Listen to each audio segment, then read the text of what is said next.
Hello. Hi. Hi. Hi. Hello. I'm curious about Building open, authentic, loving relationship. I'm curious about jealousy. I'm curious about polyamory. Does it just mean that you're fucking all the time? How can I tell my parents that my partner is already married? I'm curious about How do you know when you're too busy to have another relationship? I'm curious about dominant and subordinate relationships. I'm curious about sexual health. How can relationships evolve with people as they grow and change? Welcome to the Curious Fox podcast. For those challenging the status quo in love, sex, and relationships. My name is Effy Blue. And I'm Jacqueline Misla, and today we are continuing our focus on pride by talking about queer partnerships, specifically queer dating. We're curious, what makes queer dating different than straight dating? So we decided to ask Ariella, the queer dating coach. Ariella leverages her coaching and personal dating experience to design individual coaching experiences and a Date Better bootcamp to help LGBTQAI+ folks date better. She works with queer folks who find dating elusive, impossible, exhausting, and confusing to navigate the dating landscape with courage and delight.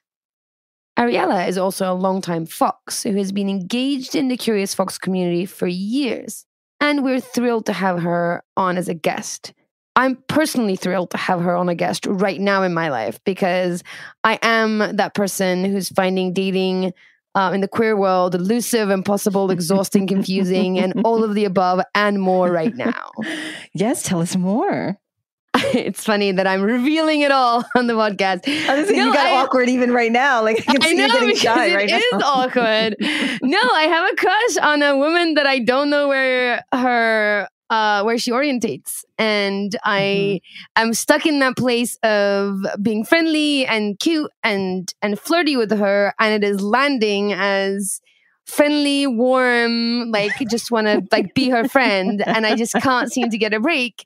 And it's and I don't have that much experience in doing this, right? I have experience in dating women who either I know for sure they're queer or like I know where they stand from the beginning, so I'm kind of navigating a world where I know what's going on. And in this instance right now in my life, I have no idea what I'm doing, which, when it comes to love, sex, and relationships, there's always a ton to learn.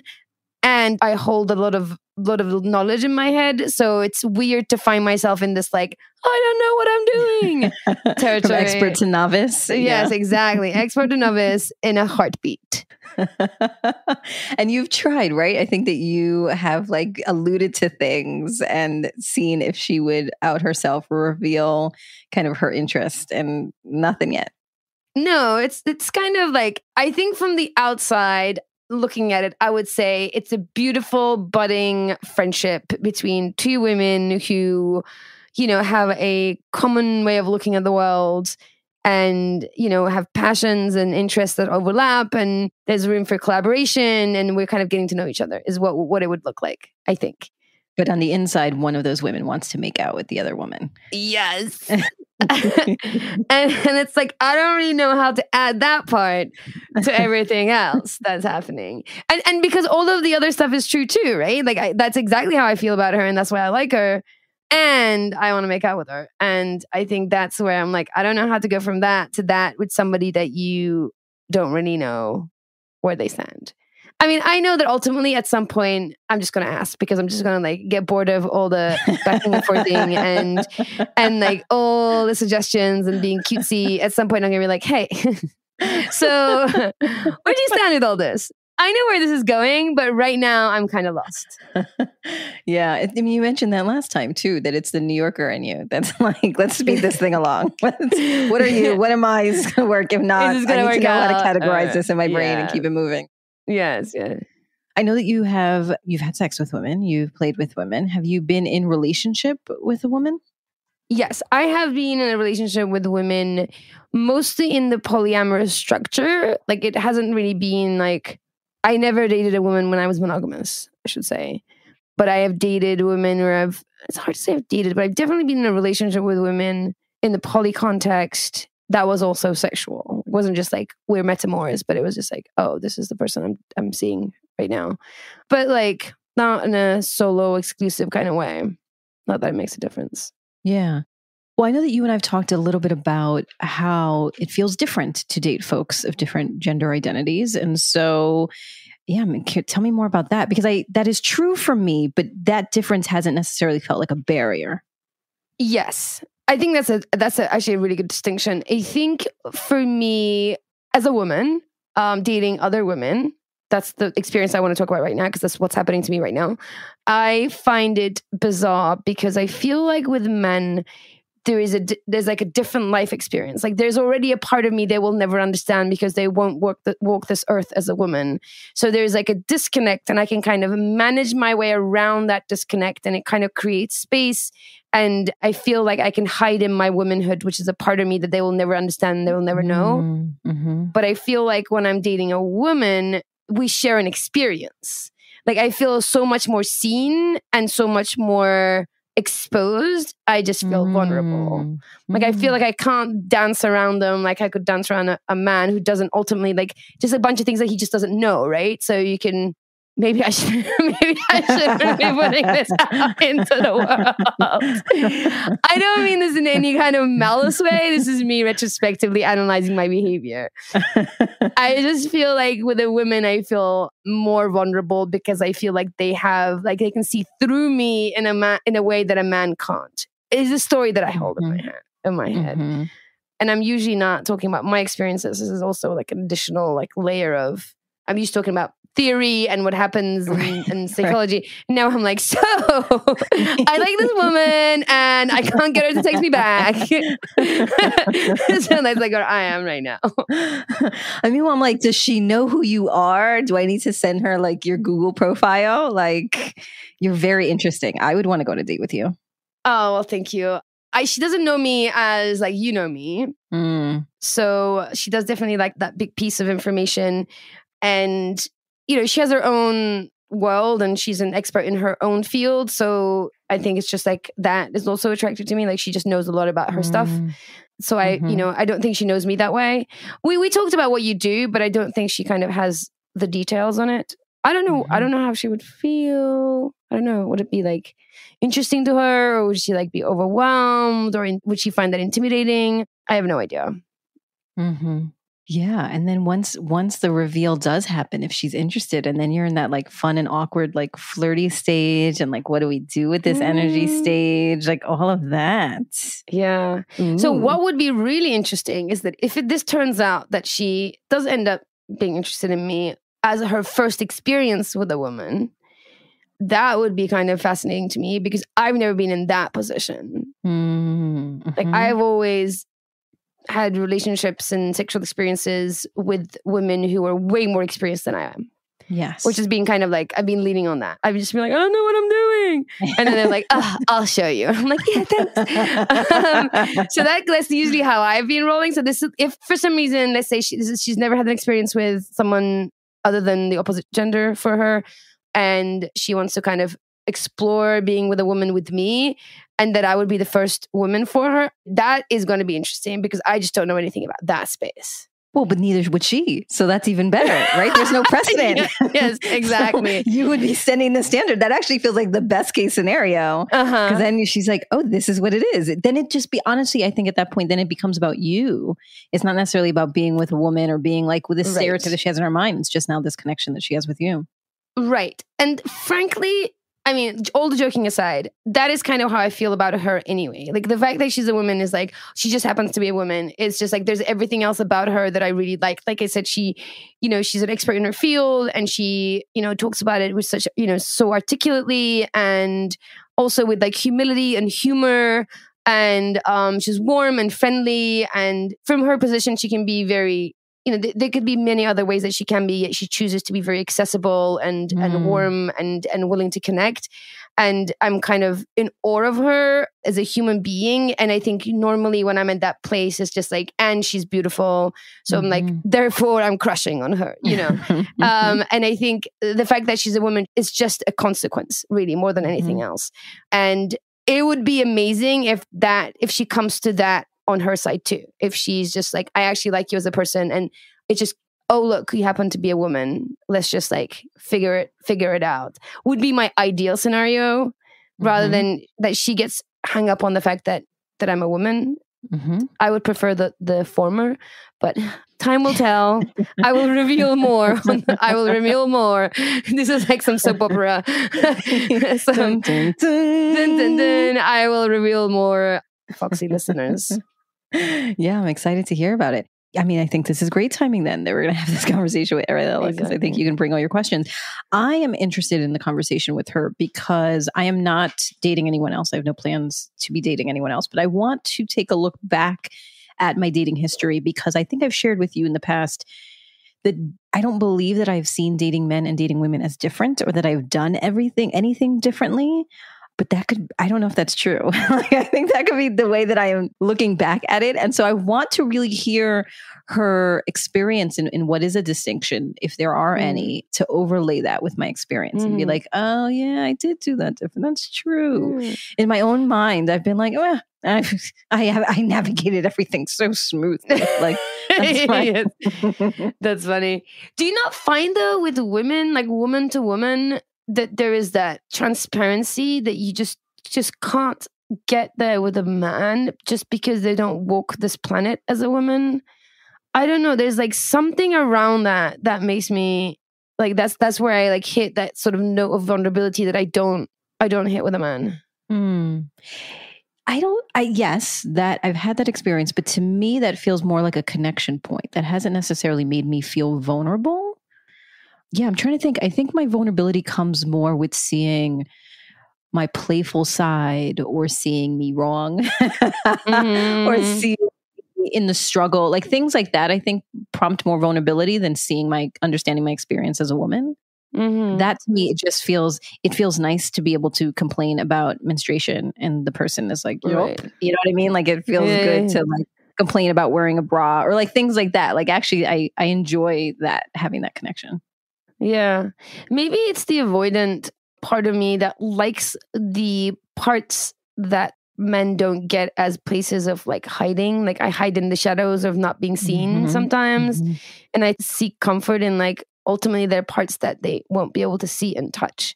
Yeah. You know? And then I feel like with a woman that I think there's a part of me, that avoidant part of me is going, there's nowhere to hide. See that? All right. So that makes sense to me, because I think I'm actually longing for the opposite. I think that I am actually so visible in the world. I wasn't going to say seen. I'm so visible in the world because of my work, either the Queer as Fox work or my social justice work. But I don't think I am seen. I am visible, but not seen. And I think that in my partnerships, I am desperately looking to be fully, deeply seen. And so I don't actually want there to be any hidden crevices. Like I want to consume and understand all of who they are, and be consumed and be understood, which is why I think that feels different for me. Yeah, no, I think we almost have, like, I feel the same. I feel visible. I'm fine to continue to be visible. And I am also fine sometimes just not to be seen, because it gives me comfort that I can like, just like, you know, I can be visible and not seen, and then gives me comfort and space that I need as a mostly turtle, sometimes an octopus, sometimes some weird hybrid creature that's taking over the world, sent from space. But I think and I think something about a woman to woman connection where I just feel like there's nowhere to hide. Yeah. Well, actually, and so that, again, I think goes to the conversation that we are having with Ariella, because she talks about courage and bravery as being part of the dating experience. Totally. Yeah, I can totally see that. And I'm really looking forward to that conversation. Yeah. So there are 3 things that we wanted to explore specifically that we are curious about. What makes queer dating different than straight dating? What are the main concerns and common strategies that she's seen in her work? And what is one thing that we can all do to be braver in our dating lives? Hear, hear. We hope you enjoyed the interview. The thing is, queer dating and like quote unquote straight dating or not queer dating isn't actually all that different. It's just that queer folks need a specific set of resources and guidance that straight people have. So, for example, like a lot of dating coaches out there that are heteronormative a lot of their coaching and a lot of their advice is just super gendered. It's super steeped in these systems of oppression that doesn't actually support queer people.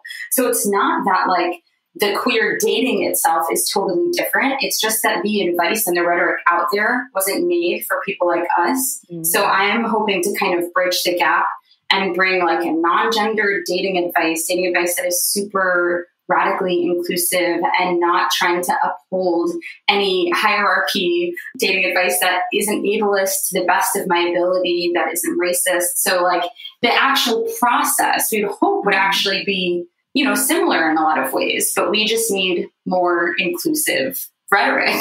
Mm-hmm.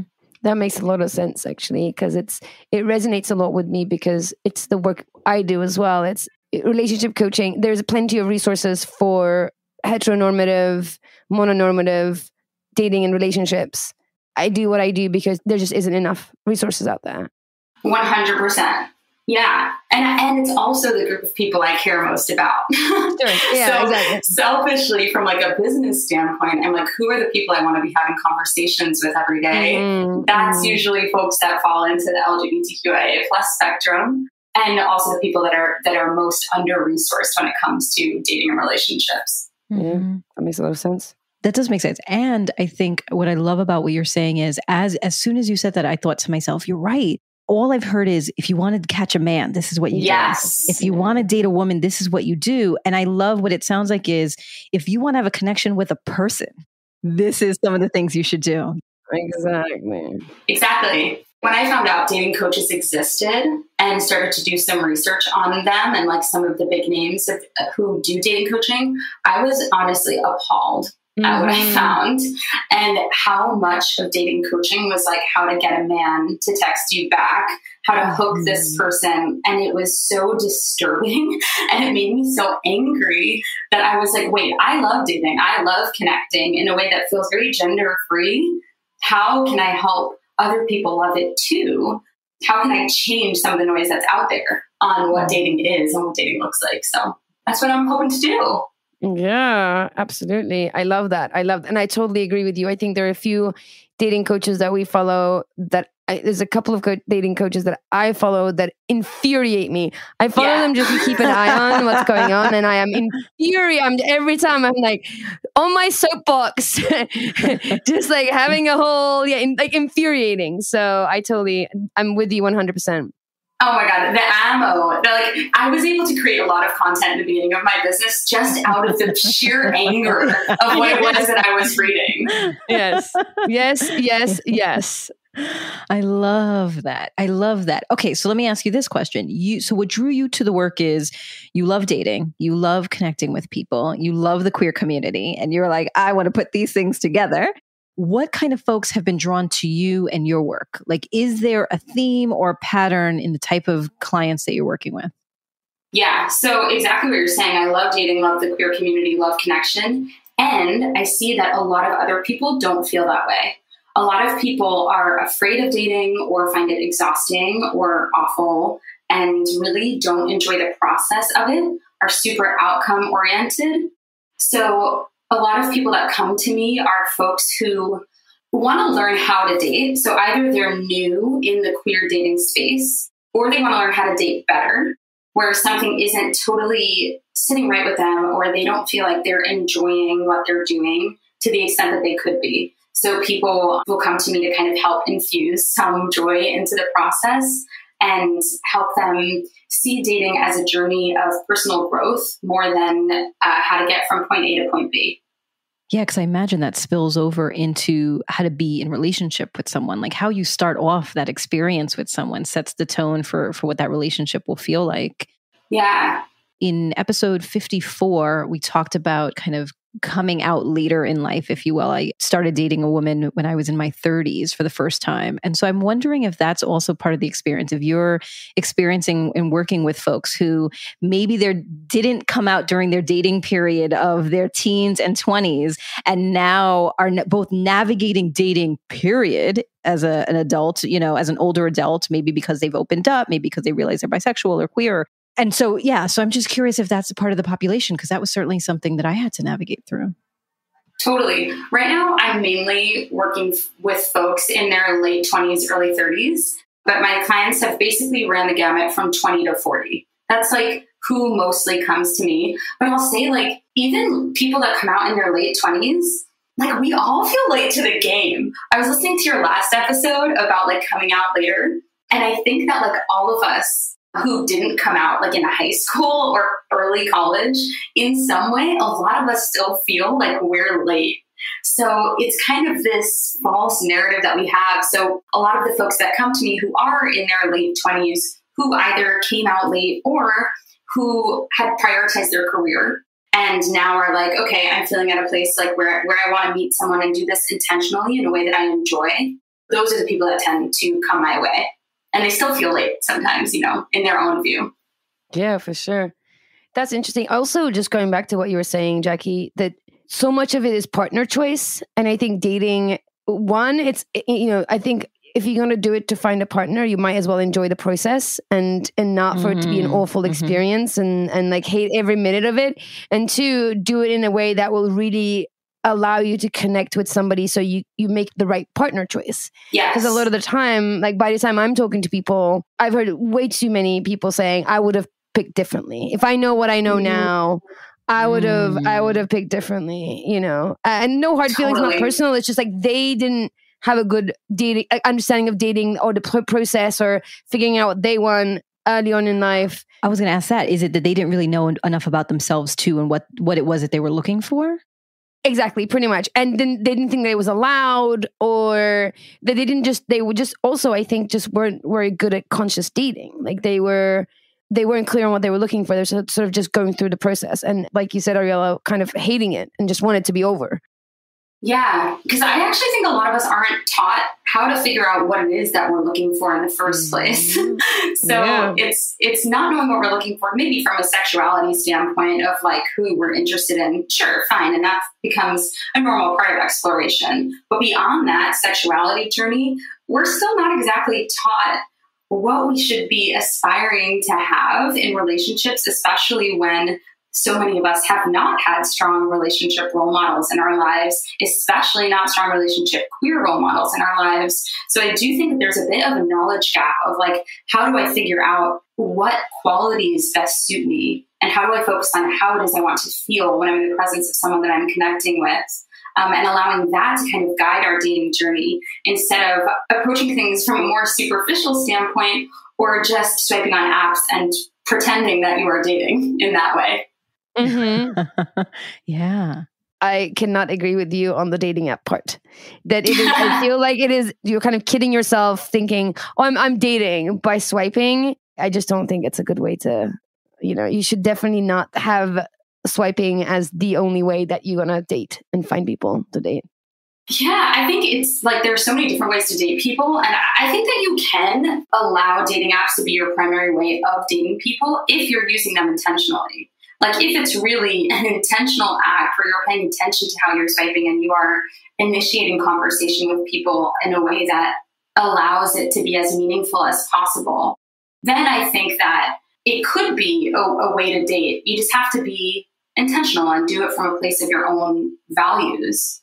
Yeah, I think to your point about values-driven dating, values-driven partnership exploration, knowing yourself, like that's such a core part of all of this that I think we put so much focus on the other person who we're trying to find, and not enough like, who am I? What do I want? What do I need? What does that look like? And then being really honest about that too, I imagine. I mean, Effy and I have talked about on the show how with folks, they're tentative about talking about who they really are, that they want children, they want an open relationship, that they want to live together, that they want to live separately because they're like, oh, I don't want to scare the person away.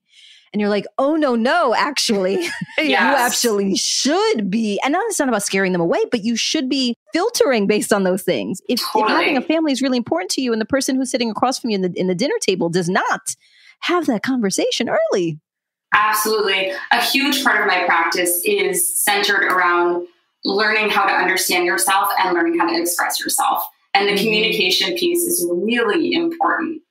Exactly. I want to dig into that more. I also wanted to add that I agree with you, Jackie, that often we end up looking for a person with a checklist of qualities that we've been told we should have in a partner.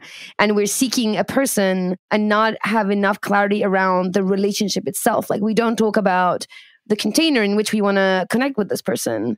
I think that's what we're about to dig deeper into. So I'd love to hear more about that and how you coach people in figuring that piece out. Yeah. So Ariella, how can we date better? Well, I think that we're touching on something that's really important here, which is this kind of arbitrary list of checkboxes. And that's kind of the only, I'd say one of the main teachings we're given for like how to figure out who it is that we want is this list of checkboxes that are totally passed down and steeped in patriarchy and misogyny and priorities that might not be true to who we actually are. So a big thing that I'll do with clients is reorienting standards from this objective descriptors, reorienting them away from, what does the person look like? What do they do? Towards how is it that I want to feel in the presence of someone I'm connecting to? That's beautiful. I love that. So that's what I call feelings-based standards. And we'll get really clear on that from the beginning of what are my ideal feelings in the presence of people that I invite into my life. And how can I honor that is enough of a standard to go with in the beginning of dating? And of course, there might be some logistics involved, like exactly like, does this person want kids? Are they monogamous or non-monogamous or poly or whatever? So there might be other things that are introduced that can be written on paper. But the problem is that when we do look at a list of checkboxes removed from how it is we want to feel, we wind up having something that checks all the boxes where we still don't feel the way that we want to feel. So my process is to go to feelings first. I love that. Where I had landed recently on that, which just aligns with what you're saying, which I feel very affirmed, which is this situation allowing me to show up my best self? Yes. Okay, so there's actually 3 parts to this feelings-based standards. Tell us. Yeah. Which now you're kind of harkening on part 2. So part 1 is, how is it that I want to feel in the presence of someone else? How is it that I want to feel about myself in the presence of someone else? And part 3 is, how do I hope others feel in my presence? Like, what is it that I aim to make space for? And the part 2 of like, how do I want to feel about myself, I think is really important. And the goal there becomes to start seeing ourselves that way first. To really, like, if we want to feel sexy and talented and smart, we need to figure out how to give that to ourselves. And then we'll be able to tell really quickly whether the person we're talking to sees us in that same way. It's kind of like a mirror, where if they're not seeing us the way we want to be seen, if they're not supporting our own vision for ourselves, we'll be able to tell very quickly. I love that. Such a conscious and wise way to connect and spend that time with somebody rather than having some arbitrary conversation about what do you do, where did you go for your summer vacation, like just going in there very intentionally and sort of unearthing some of these really, really important, like foundational stuff for relationships. Yeah. And I think another big reason why I try to encourage people towards feelings-based standards is because there is so much body hierarchy in our society.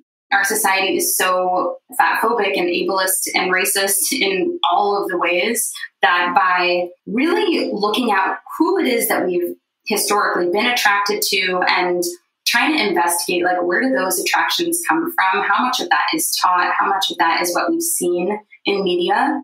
When we investigate and kind of like weed that out and then just reorient on how it is we feel with someone. Do I feel turned on? Do I feel attractive around this person? We can move away from whatever mental image we've been working with towards this more sensing experience when we're in the presence of someone else. I love that. I also find that approach anchors you in your body because Yes. I've definitely both, witnessed and been in the situation where that I get tangled up in the other person so much that I abandon myself, or I've been on the receiving end of that, or I've witnessed it in the table next door where the person is kind of abandoned themselves and they're like wrapped up in the other person in so much that they're not checking in with how they're feeling. Yes, for sure. I often talk about there's like two ways people usually show up on first dates. The first one is like arms crossed, like measuring the person in front of me up to the person in my head, like very judgmental, jaded. And the second one is like really leaning in, really wanting the person in front of me to like me and wanting to impress, like be impressive, like be liked. And both of them aren't quite, landing on this center ground, which is really showing up authentically yourself. And, aiming to treat someone in the way that you hope that they feel around you and sensing how it is that you feel in their presence too. Yeah.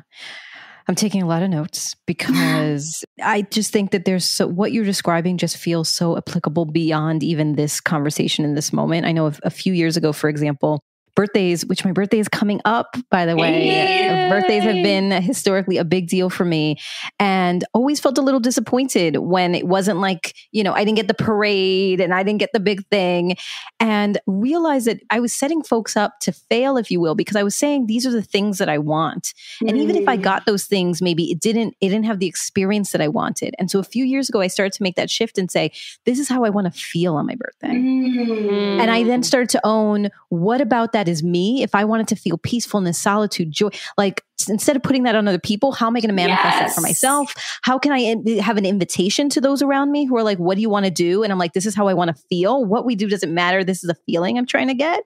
And so I imagine then that translates to the dating experience. Not only how do I want to feel with this person, but what do we want to do together? Is going out to dinner going to elicit the feeling and the experience that I want to have? Or maybe we want to go, do trapeze together or something. I don't know what that looks like, but I'm wondering if that's a part of the conversation that you're having with folks.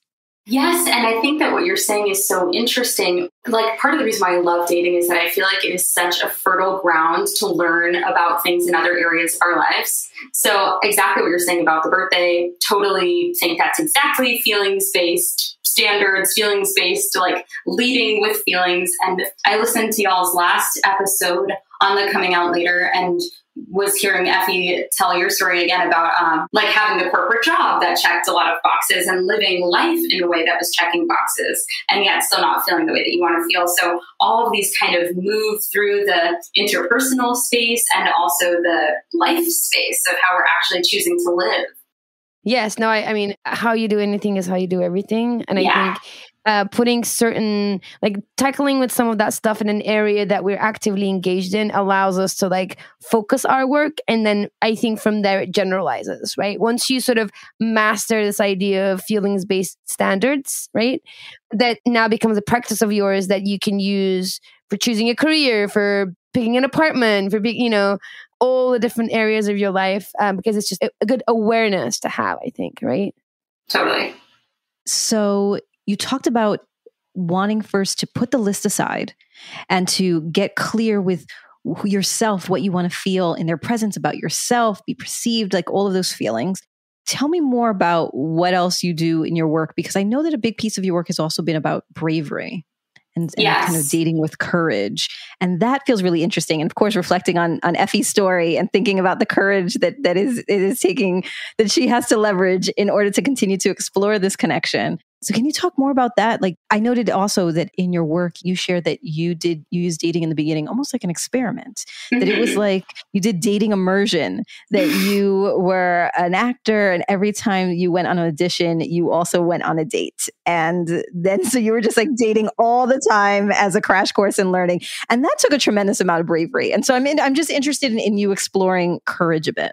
Yeah. So that, just for a little bit of context, like I was fearful about dating in the beginning. I found it fun, but there was something about it that felt scary. And same thing with auditions. It's like we're putting ourselves in these experiences to perhaps be judged, for people to notice things about our character, to then have the story in our head of maybe we're not good enough. It's these experiences where they can feel scary. So I tried. I was like, all right, for every audition I'm going to go on, I'll try to go on a date, and I will hopefully in the process make both less intimidating, make both less scary. So I think the reason why I care a lot about dating, I talk about in my messaging a lot of the time that I want folks to learn how to date better so that they have the courage to go after what they want in dating and in life in general, right? These kind of transferable skills. And I think the courage piece comes in because we are constantly brushing up against our edge of discomfort in dating. Constantly. Even me, like I consider myself to be a great dater. And yet I find myself in situations where I'm like, wow, I am terrified to go talk to that person right now. So I think a huge part of dating is honoring the edge of discomfort, noticing when you're feeling it, and then figuring out what skills do I have? What tools can I anchor into? What values can lead me to move through that discomfort even a tiny bit? Like this doesn't mean going from 0 to 100. It means taking a baby step in a direction that you want to move in. So I think it's just a lot of navigating bravery and trying to turn the volume up on our own courage so that we can really go after what we want. I love that. I mean, I think courage, Brené Brown talks about it a lot. That's all her work is around courage. I think it's key in finding the right partner as well. It's like both having within the dating process, which is what you're talking about, which is to kind of like realize there's discomfort and it's scary and you do it anyway. And I think also finding a partner from a place of courage is very different than looking for a partner to feel safe. And I think that in the long term makes a huge difference. Totally. So if you can master dating with courage, the chances are you're going to find a partner as your most courageous self, which might mean that you're then picking a partner that is a partner and a collaborator, not someone that you're seeking safety from. Totally. And I think a lot of courage also comes down to our relationship with ourselves and our ability to catch ourselves after something scary happens, or, rely on our community or resources or therapists or whatever it is. But there is so much that stifles us when it comes to dating. So much of putting ourselves out there that feels so scary that when we can create like fertile landing for ourselves to come back to after a scary experience, we'll be able to move through the scary experience better, which is totally inspired by non-monogamy and what I've learned from you two, that it's a lot. I talk about cushioning the hard part. And is that a term? I can't remember where that term came from or if I made it up. So I'll explain what I mean by that. Well, I like it. Cushioning the hard part.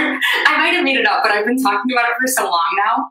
Okay, so I talk about cushioning the hard part as inspired from non-monogamy as it relates to pre-date rituals and post-date rituals. When we're in relationship with someone, and a lot of times folks talk about coming back to your partner if you're operating in some kind of hierarchical polyamory or non-monogamy, coming back to your partner, like how it is that you'll reconnect after you go off and go on a date with someone else.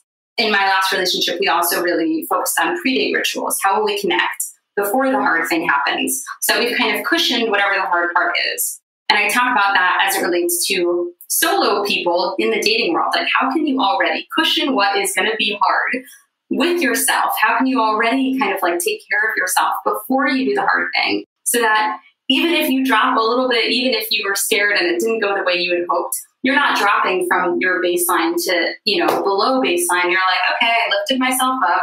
Now I might be back at baseline and I'll be able to pick myself up again. So it's things like this where we can take care of ourselves preemptively so that we are able to be more courageous than we might be. And are those scariest moments you find like right in the beginning? So I'm thinking again, reflecting back on Effie's story, which I think actually is a common challenge within the queer space, right? I don't know this person's orientation. So I don't know if I have the freedom to go over there and flirt. Is there consent for that? Are they going to be offended? Is it going to be uncomfortable? Like, what's going to happen?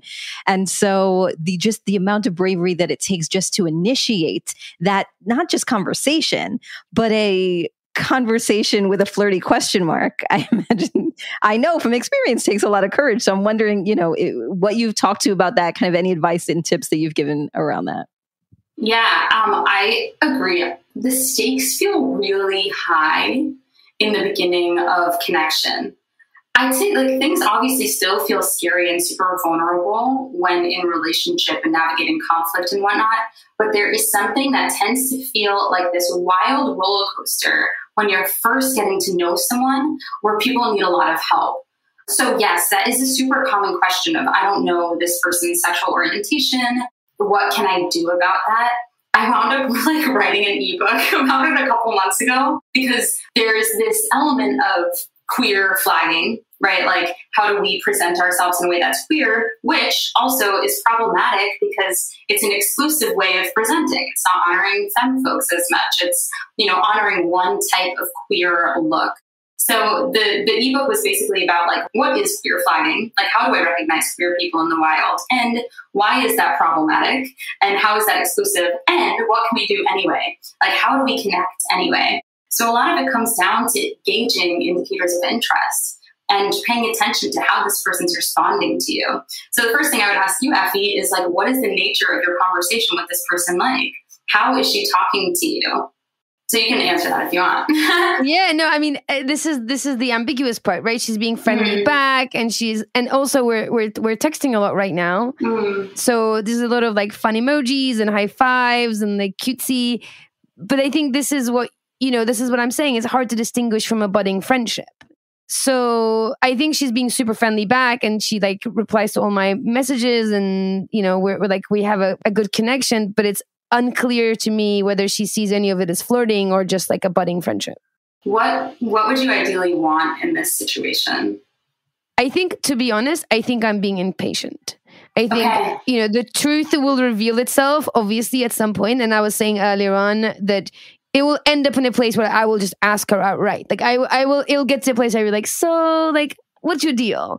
And I will have that conversation with her, and it will be clear. I'm just being impatient that I just want to know where she's at. And, and Jackie was joking earlier, it's just the New Yorker in me that's going, come on, get with the program. I want to know.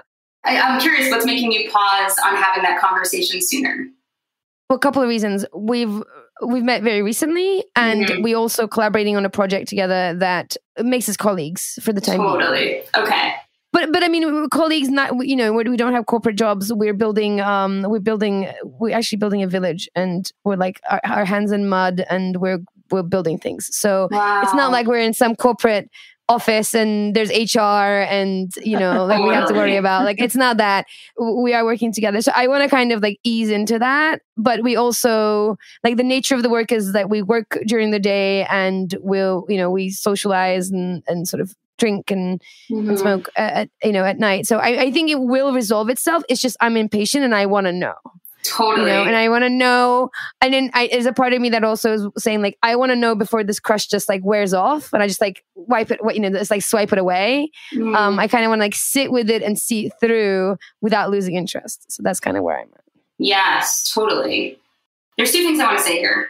First, this kind of like wild, sparky, are they interested in me? Are they not? Like this kind of energetic, like I'm sending emojis, like she sent only one emoji back, like all that. This process is it's hysterical. Like it's hysterical, and also it is so joyful. Like this kind of chaotic, I want to know the answers and I don't know, but it is also like when our body's experiencing so much sensation in a way that, like, if you wind up dating this person a couple months down the line, you're gonna be like, I miss the days when I was so fun. Right. So like I would just say to you and everyone experiencing that, like, allow the sensation to be joyful and appreciate this moment, because when you're no longer in the sparky curiosity of it all, frustration, like hunger of it all, anticipation, and then it feels like normal, that will become normal. So like allow this to be a good moment. Yeah, don't rush it. Don't rush it. You don't crush much, and so sit in it and enjoy it. So fun. Sure. The other thing I want to say here, though, is that there's this element of like, I don't know this person's sexuality, so I don't know if they're interested in me. And I don't think that those two are the same necessarily. So we never know if someone's interested in us, regardless of their sexuality. Yes. I mean, sometimes you can know if someone's like really overt and sharing things with words, but when you're in a budding thing and when you're starting to get to know someone, a lot of times you don't know their intention unless you have a conversation about it. I would encourage you to focus less on how this person identifies or what her sexual history is. Like, as you, for example, you don't cling to an identity in this way, that she could be feeling you out in a similar way where she's not so caught up on labels, and understanding her sexuality might not be true to her anyway. It might be that she has had a history of dating cis men, and then that doesn't necessarily feel like what she's interested in this moment. Back to Jacqueline's, like, who am I today? So I don't think that's as important as assessing if she's interested in you, period. And I think that if you don't want to have that conversation yet, totally makes sense. And I think the conversation is exactly the right thing to do to illuminate what happens next. The other thing that folks can do here is test the waters a bit, which is more like turning the volume up on flirting or saying a flirty thing and seeing how this is landing with her. It could be crossing the body space barrier. It doesn't necessarily mean touching someone else, but playing with your proximity to someone else and seeing how that lands. So that could be another way where you can start to deduce signals, but ultimately you were a conversation-based, transparent person, as am I, that what will probably wind up happening is you talking about it. Yeah, no, I think so too. I think so. And I think I just want to add one last thing, and then I want us to sort of go into the rapid fire. I totally understand, and I'm totally with you about the sort of the body barrier, like getting into like sharing personal space. And this is like, in addition, confusing me because I'm here in a culture where people are affectionate just as a culturally affectionate. Totally. Like the consent culture, the consent culture, as we talk about it in the US, is actually very hard to communicate here. You know, people hug and kiss at an introduction, like COVID was a huge deal because you shake hands and kiss, like, you know, like places in Europe at intro, people you don't know at all times, you know. Yeah. So especially women are very affectionate with each other, physically affectionate with each other, which makes it like extra confusing for me, right? Because like in the US culture, especially in our communities, consent is a big thing. So by the time you're asking consent, you're kind of navigating some of the stuff. But here you're like, oh, we're hugging, but like, what kind of hugging are we hugging? So Anyway, I think I agree with you that at some point it's going to be a conversation. Yes, I totally agree with what you're saying. And it can be really hard to tell, especially if you're also building things together and people's hands are in different, you know, like you might all be on top of each other in a type of way. So that might be difficult to assess. The only thing I would say to that is that, like, you know, that there's like the hum. I don't know how to explain this, but like, no, I hear you. Yeah. The hum, the buzz of sexual tension. And perhaps in this case, that might look more like if you're sitting next to her, like sitting a little bit closer or engaging for a longer amount of time or holding eye contact a little bit longer, to like these things where you can try to feel out, like, is there a hum of something moving between us? Or does it feel like it's kind of like the air is like falling, which is so nuanced and hard to, it could be hard for someone to distinguish. That's not something I necessarily get into coaching, especially like in the beginning stages. But I feel like for you, as someone that's had a lot of experience relating to people and having intimacy, you might be able to sense more than you're giving yourself credit for, or you might be able to figure out ways to set yourself up to be sensing more. I love that. I am putting that on my agenda. I heard one thing on a podcast I did recently, Coming Out Pod, and one of the hosts was talking about this little trick that she used to do when she was dating, where if you're sitting in a circle with people and then someone leaves to go to the bathroom, you inch your chair a little bit closer to where that person's chair was, and you assess whether they move their chair away from you. Oh, nice. Which I thought was so funny, but that would be an example of like, okay, chairs 1 inch apart, or, you know, let's say chairs 5 inches apart is like normal friend territory. Our chair is 3 inches apart. Does that allow a buzz to happen here? So that might be something to play with too. And it can't be like too awkwardly close where someone's like, did you move your chair on top of mine? So you want to sit on my lap now? So I haven't tried that, but I heard it and I was like, that's funny. Like, that's interesting. So yeah, I'm going to try this. And I will be sure to report back to everybody. So. Perfect. I think the two biggest takeaways that I had from this conversation, and I think it translates to what you're talking to right now with Effy, is this idea of feelings-based standards. And so, Effy, kind of instead of the like labeling, what is she, what isn't she, just like, well, how do you feel around her? What do you want her to feel around you? And how are you creating that experience?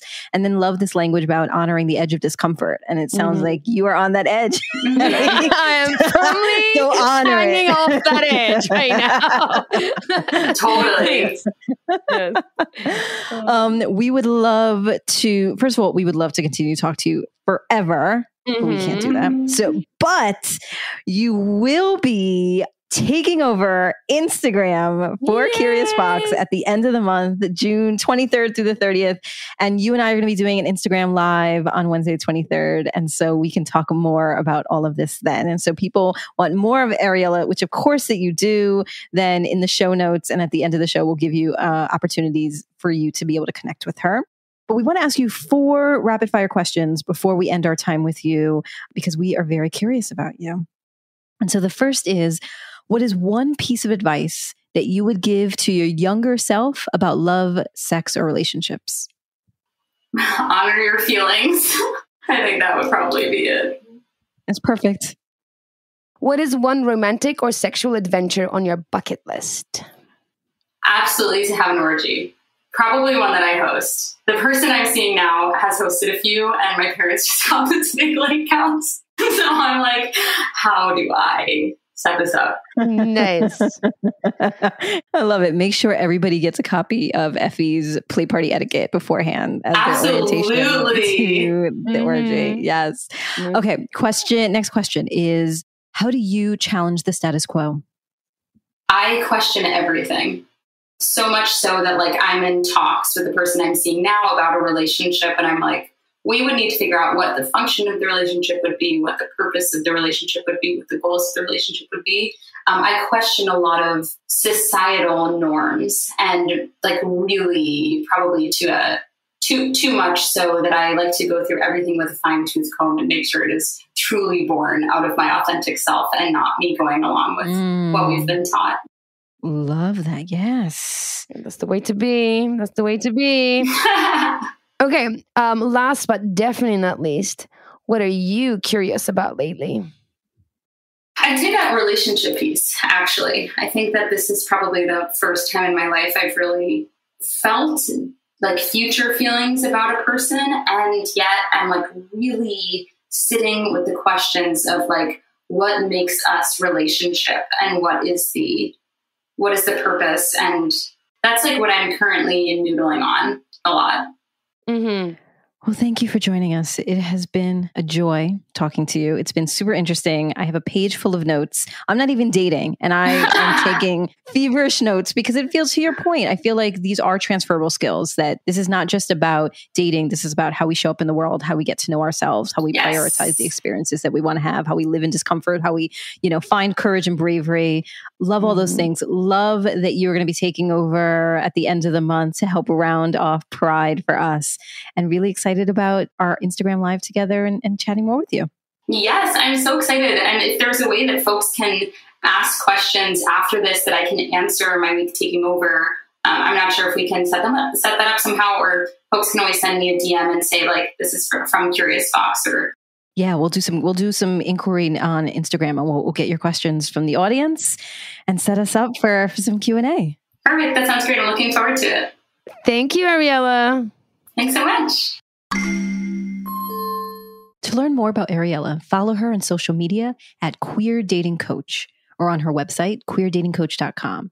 Ariella will also be doing a Curious Fox Instagram takeover from June 23rd to June 30th to help us round off and end Pride with a bang. So be sure to follow us at wearecuriousfoxes.com to participate in her June 23rd Instagram Live and to get a daily dose of her queer dating tips.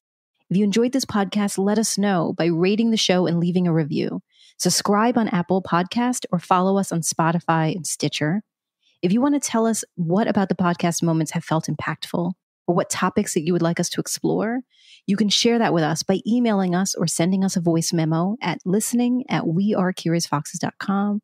Or you can share a recording and we can put it on our show if you call us at 201-870-0063.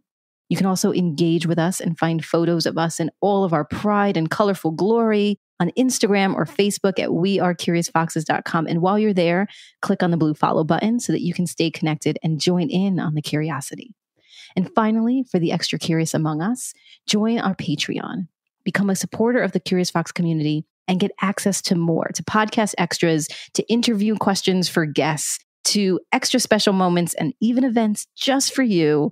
We have posted some interviews recently and some other bonus content. And so go on to Patreon and find it. And while you are there, you can find and access every single video recording of every workshop that we did, both live and via Zoom. So if you want to go down a rabbit hole of curiosity, explore all of the workshops that we've done, introduce yourself to all of our educators, then go on to Patreon. This episode is produced and edited by Nina Pollock, who we wish we could bring around with us on all our dates to edit our awkward moments.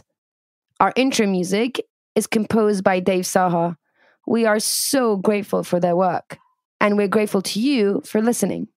As always, stay curious, friends. Curious Fox Podcast is not and will never be the final word on any topic. We solely aim to encourage curiosity and provide a space for exploration through connection and story. We encourage you to listen with an open and curious mind, and we'll look forward to your feedback. Stay curious, friends. Stay curious. Stay curious. Stay curious. Stay curious. Stay curious. Stay curious.